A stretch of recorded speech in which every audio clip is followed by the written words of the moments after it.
Be aware of air. आपण एका ठिकाणी म्हणतोय काय की आपल्याला सकाळी बाहेर पडून स्वच्छ श्वास घेतला पाहिजे, गहरी श्वास लेना चाहिए. पण दुसरीकडे आपण काय म्हणतोय, बी अवेअर ऑफ एअर म्हणजे हवेपासून सुरक्षित राहा.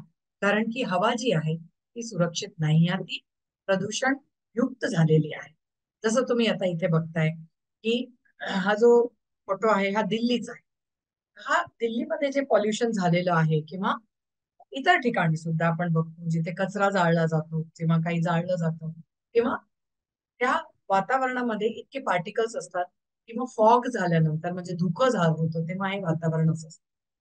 काही जण सिगरेट आणि बिडी वगैरे कंटिन्युअस पित असतात, तर त्यांना स्वतःला तर धोका आहेच, त्याच्याशिवाय त्यांच्या घरच्या लोकांना, इतर जवळची जी लोक आहेत त्यांना पण हे धोका, त्यांच्या लंग्स मध्ये पण त्यांच्या श्वसन तंत्रमध्ये पण हा धूर चांगला.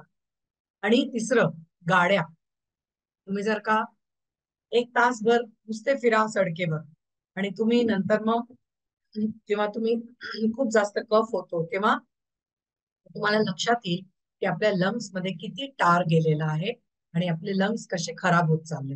तर असं हळूहळू हळूहळू एक एक एक एक करून आपली हवा ही दूषित होत चाललेली आहे आणि झालेली आहे.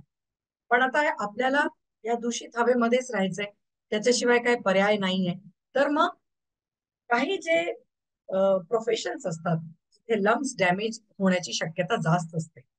जसं की काही लोक जे केमिकल फॅक्टरीज मध्ये काम करतात, लॅब मध्ये काम करतात, काही जण जे सिमेंट फॅक्टरीमध्ये काम करतात, पेंट फॅक्टरीमध्ये जिथे पेंटिंग होतं, स्प्रे पेंटिंग होतं, तर त्याचे जे पार्टिकल्स असतात ते सगळे वसंत तंत्रमध्ये जातात.